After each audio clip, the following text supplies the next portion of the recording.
తెలుగు సినీ పరిశ్రమలో ప్రముఖ హీరోల మీద తెలంగాణ ముఖ్యమంత్రి రేవంత్ రెడ్డి అసంతృప్తితో ఉన్నారని, అందుకే మెగాస్టార్ చిరంజీవి గారు రంగంలోకి దిగి రేవంత్ రెడ్డి గారి అసంతృప్తిని చల్లార్చారు అనేటువంటి వార్తలు ఇప్పుడు సోషల్ మీడియాలో చక్కర్లు కొడుతున్నటువంటి నేపథ్యంలో అసలు తెలుగు చిత్రసీమ మీద అలాగే అగ్ర హీరోల మీద రేవంత్ రెడ్డి ఎందుకు అసంతృప్తితో ఉన్నారు, చిరంజీవి గారు ఆయన్ని బుజ్జగించేందుకు ఎందుకు రంగంలోకి దిగారు అనే దాని మీద మనం విశ్లేషణ చేసుకునేటువంటి ప్రయత్నం చేద్దాం. ప్రస్తుతం మనతో పాటు ఉన్నారు ప్రముఖ సినీ క్రిటిక్ దాసరి విజ్ఞాన్ గారితో మాట్లాడదాం. విజ్ఞాన్ గారు నమస్తే అండి. నమస్తే విజ్ఞాన్ గారు, తెలుగు చిత్ర పరిశ్రమ మీద అలాగే తెలుగు చిత్ర పరిశ్రమలో ఉన్నటువంటి ప్రముఖ హీరోల మీద తెలంగాణ ముఖ్యమంత్రి రేవంత్ రెడ్డి గారు అసంతృప్తిగా ఉన్నట్లుగా, చిరంజీవి గారు రంగంలోకి దిగి రేవంత్ రెడ్డి గారిని బుజ్జగించినట్లుగా కొన్ని వార్తలు అయితే వస్తూ ఉన్నాయి. అసలు రేవంత్ రెడ్డి గారు అసంతృప్తికి కారణం ఏంటి? చిరంజీవి గారు రంగంలోకి దిగి రేవంత్ రెడ్డి గారిని బుజ్జగించడం ఏంటి? అసలు ఏం జరిగింది తెర వెనకంటే ఏం చెప్తారు? బేసిక్గా ఒక డెసిషన్ మంచి డెసిషనే తీసుకున్నారు. కాకపోతే క్షణికావేశంలో తీసుకున్న డెసిషన్ లాగా చాలామంది ఫీల్ అవుతున్నారు. దేని గురించి ఏది మాట్లాడితే ఎవరి ఎమోషన్స్ హర్ట్ అవుతాయో అర్థం కాని విధంగా ఒక సిట్యువేషన్ క్రియేట్ అయింది. గద్దర్ గారు చనిపోయినప్పుడు ఆయన జ్ఞాపకార్థం ఏదైనా ఉంటే బాగుండు తెలంగాణలో. తెలంగాణ సాధించడానికి ఆయన పొడుస్తున్న పొద్దు మీద పాట ఎంత ఇంపాక్ట్ చూపించిందో అందరికీ తెలుసు. తెలంగాణ సంస్కృతికి అండ్ చాలా కృషి చేసిన వ్యక్తి ఆయన. సినీ పరిశ్రమకి ఆయన కొన్ని పాటలు ఇచ్చాడు అంతే, కొన్ని పాటలు. బేసిక్గా కళాకారుడు, సపరేట్గా అంటూ అతనికంటూ ఒక స్టేటస్ ఉన్న ఒక గొప్ప కళాకారుడు. సామాజిక బాధ్యతతో ఆయన తెలంగాణ సంస్కృతి సాంప్రదాయాలకు అద్దం పట్టేలాగా కొన్ని పాటలు రాసి వాటిని పాడి ఉద్యమకారులను ఎంతోమందిలో ఆయన ఒకలాంటి ఉత్సాహాన్ని నింపిన వ్యక్తి. సినిమా ఇండస్ట్రీకి గద్దర్ గారు కొంచెమే, సామాజికంగా ఆయన కొండ బేసికల్. అంటే తెలంగాణ ప్రజలకైతే ఆయన ఒక యుద్ధ నౌక. నెక్స్ట్ ఇట్లాంటి టైంలో ఆయన చనిపోయిన టైంలో ఆయన జ్ఞాపకార్థం ఏముంటే బాగుంటుంది అని తెలిస్తే ఆ టైంలో వీళ్ళు తీసుకున్న డెసిషన్ ఏంటంటే, మనకి ఎట్లాగో నంది అవార్డ్స్ పోయాయి కదా రాష్ట్రం బైఫర్కేషన్ తర్వాత. ఆంధ్రప్రదేశ్ వాళ్ళకి నంది అవార్డ్స్ ఉన్నాయి, మనకి ఏమి ఇస్తే బాగుంటుంది? ఇక్కడేమో పాలపిట్ట తెలంగాణది, పోనీ ఏమన్నా పులి అవార్డ్స్ ఇంకేదన్నా. అరే ఆ నిర్ణయం తీసుకునే టైంలో ఈయన చనిపోవడం జరిగింది. సో ఇటు పెట్టేశారు గద్దర్ అవార్డ్స్ అని. ఓకే, ఇంతే. అంటే ఆ టైంలో, అంటే అప్పుడు ఆయనకి ఏదైనా ఘనంగా ఇవ్వాలి అనుకున్నారు, ఒక నివాళి.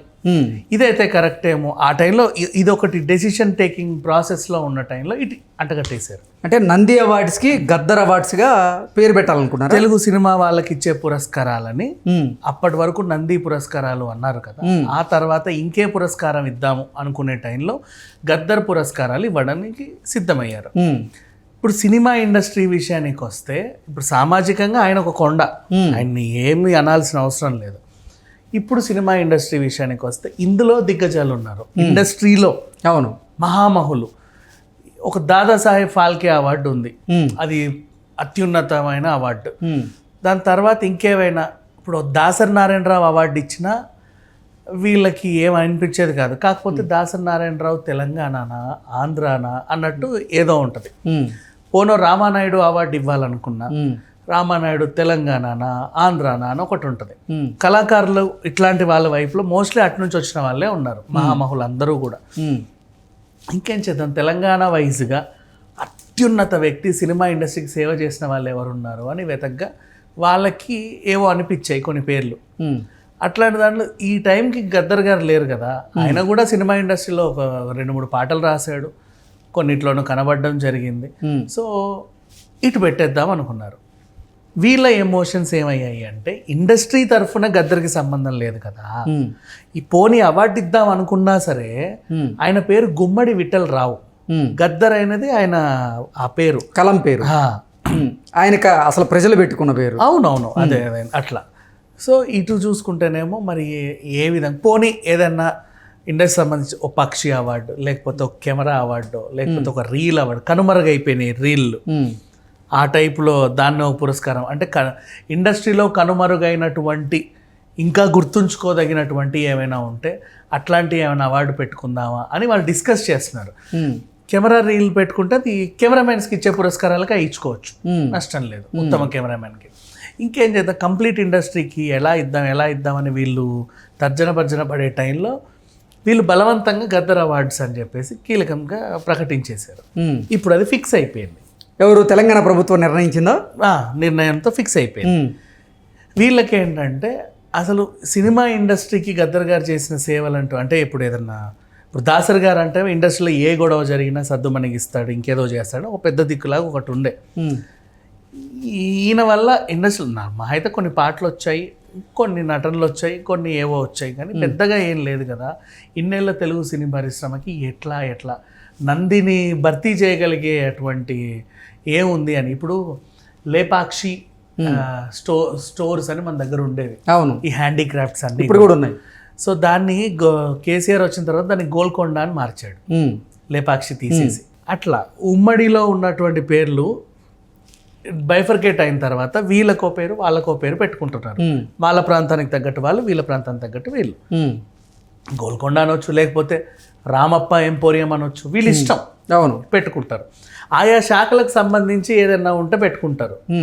కాకపోతే ఇక్కడ ఏంటంటే ఆ శాఖకు సంబంధం లేకుండా ఇప్పుడు గోల్కొండ ఎంపోరియం ఉంది, దానికి నువ్వు ఇంకేదో సంబంధం లేని పేరు పెడితే దానికి అది అవ్వదు. ఎందుకంటే చారిత్రాత్మకమైన వస్తువులు ఉండే అటువంటి పురాతన వస్తువులు అండ్ కళాకృతులు దొరికే అటువంటి స్టోర్స్ అవి, దానికి అవి యాప్ట్ అవుతాయి, కొన్ని యాప్ట్ అవ్వవు.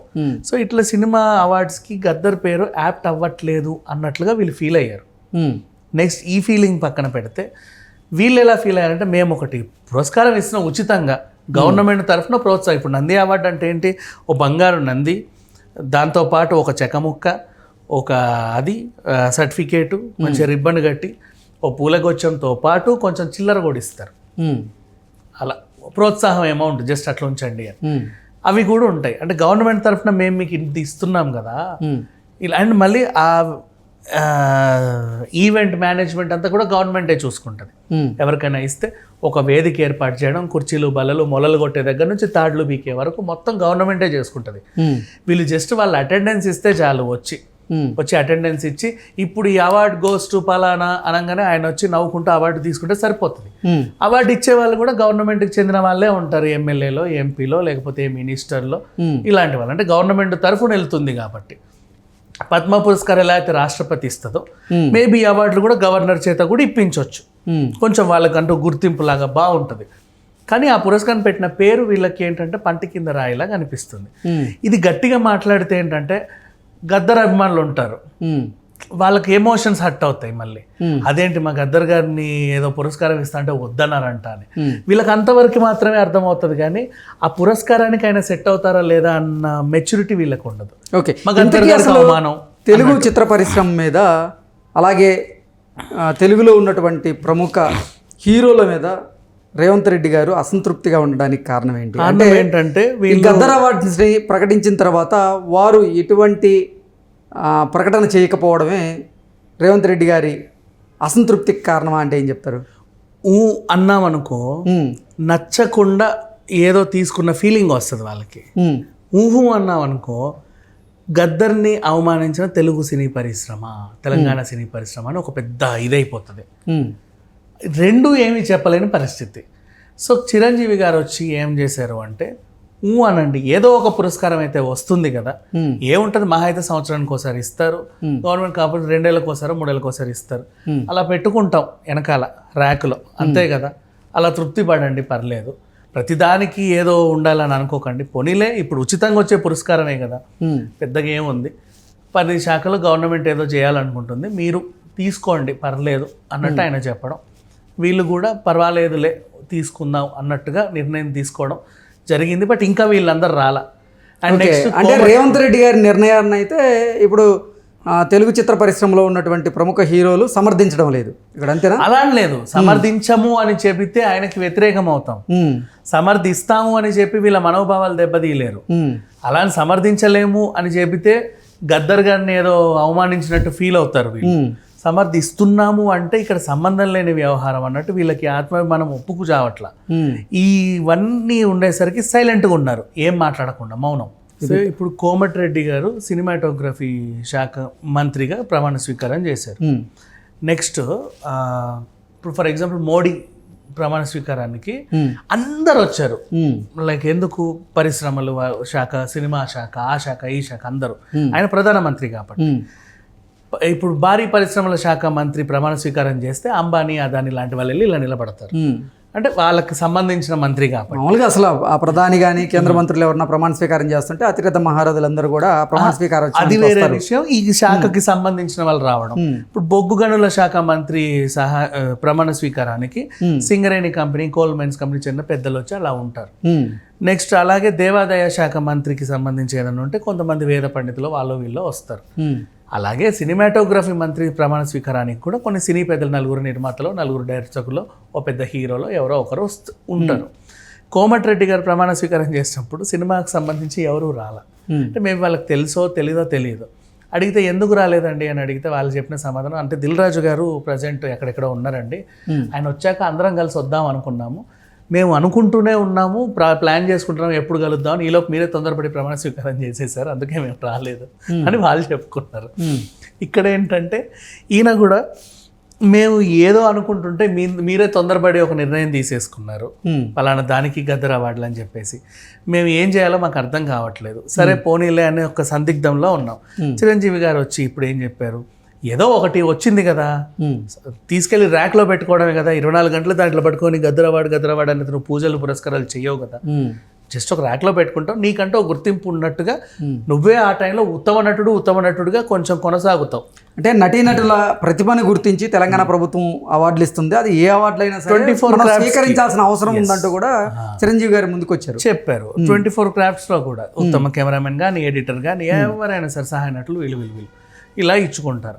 ఇకపోతే నంది అవార్డుల మీద లాస్ట్ టైం పోసాని ఒక చిన్న వ్యాఖ్య చేశాడు, అది కమ్మ అవార్డులు అని. ఆయన ఎందుకు అలా అన్నాడు అంటే, అందరు ఇప్పటివరకు అవార్డు తీసుకున్న వాళ్ళందరూ కమ్మ కులానికి చెందిన వాళ్ళే ఉన్నారు, అవార్డు కమిటీ డిసైడ్ చేసిన వాళ్ళు కూడా అందరు కమ్మ వాళ్ళే ఉన్నారు, సో వాళ్ళకి నాకు కూడా నంది ఇచ్చారు కానీ నేను తీసుకోలే, అది కమ్మ అవార్డు నంది అవార్డు కాదని ఆయన ఒకసారి అన్నాడు.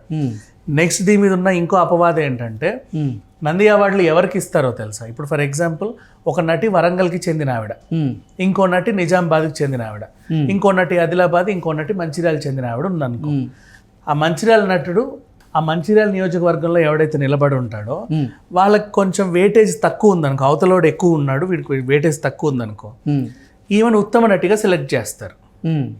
ఆ ఉత్తమ నటి ఏం చేస్తుంది, ఆ మంచిర్యాలలో పెద్ద సభ పెట్టుద్ది. అప్పుడు ఈ మంత్రి నిలబడ్డ ఎమ్మెల్యే వెళ్ళి ఏం చేస్తాడు, ఈమె మన ఊరామె ఉత్తమ నటి వచ్చింది అని చెప్పి సత్కారం చేస్తాడు. ఓకేనా? దీనికంటూ ఆమె కూడా ఏదో రిటర్న్ ఇచ్చుకోవాలి. అది ఎప్పుడు ఉంటుందంటే మళ్ళీ ఎలక్షన్ టైంలో చేతులు ఊపడానికి ఈమెను పిలుస్తారు. ఎన్నికల ప్రచారంలో భాగంగా ఆ పలానా ఎమ్మెల్యే క్యాండిడేట్కి మద్దతు తెలపడానికి వచ్చింది. అవార్డు ఇచ్చారు వీళ్ళ ప్రభుత్వము, పైగా ఆయన సన్మానం కూడా చేశాడు, పోకపోతే బాగోదేమో, సరే వస్తాలే ఓ రోజు అని చెప్పి ఇట్లా అంటది. ఆమె వచ్చి అట్లా చేతులు ఊపితే నేను గెలుస్తానేమో అని వీళ్ళు ఫీల్ అవుతారు. అలాంటి వాళ్ళకే సెలెక్ట్ చేసి అవార్డులు ఇస్తారు కానీ నిజంగా ప్రతిభను గుర్తించి ఇవ్వరు అని రాజకీయ నాయకుల పైన ఒక అపవాదం ఉండేది ఇంతకుముందు గత ప్రభుత్వాలు చేసిన విషయంలో. సో రేవంత్ రెడ్డి గారి హయాంలో నిజంగా ప్రతిభ ఉన్న వాళ్ళనే సెలెక్ట్ చేసి వాళ్ళకే అవార్డులు ఇచ్చి వాళ్ళనే ప్రోత్సహిస్తారు అని ఇండస్ట్రీ అయితే ప్రజెంట్ ఫీల్ అవుతుంది. అండ్ ఇప్పుడు గద్దర్ అవార్డుని కూడా యాక్సెప్ట్ చేసే పనిలోనే ఉన్నారు. ఏదో ఒక పురస్కారం తీసుకుంటారు, వీళ్ళకి నచ్చినా నచ్చకపోయినా తీసుకోవాల్సిందే. అండ్ నిర్ణయం ఇంత లేట్ ఎందుకు, నేను సీఎం ఎంత వ్యక్తి, ఇప్పుడు సినిమాటోగ్రఫీ మంత్రి తీసుకోవాల్సిన నిర్ణయాన్ని సీఎంఏ తీసుకున్న తర్వాత మీరు అనడానికి ఎందుకు ఇంత లేటు అని ఆయనకు కొంచెం మండింది. ఈలోపు మరీ ఆయనకు ఎక్కువ మండింది అనుకో, నెక్స్ట్ టైం పెద్ద సినిమాలు టికెట్ రేట్ల కోసం వచ్చినప్పుడు ఆల్రెడీ అంతకుముందు ఒక కిటుకు పెట్టాడు, మీరు డ్రగ్స్ గురించి కానీ సైబర్ క్రైమ్ గురించి కానీ చెప్పండి, అప్పుడు మీరు సమాజానికి ఏదన్నా ఇవ్వండి, నేను కూడా చేస్తామని. అప్పుడు ఆయన పర్లేదు అన్నట్టు ఉన్నాడు. ఇప్పుడు మళ్ళీ అంటే ప్రభుత్వంతో ఎందుకు సినిమాకి మళ్ళీ ఏమన్నా వస్తాయేమో అని చెప్పి ఈయన చొరవ తీసుకొని ఏదో సక్రమంగా నడిపించడానికి ట్రై చేశాడు. వీళ్ళు కూడా నన్ను అడిగితే ముందుకొచ్చి ఆ అవార్డులు స్వీకరిస్తారని అనుకుంటున్నా. ఇంకా వీళ్ళేమి ముఖ్యమంత్రి గారికి కలవడం కానీ ఓకే చెప్పడం కానీ జరగల.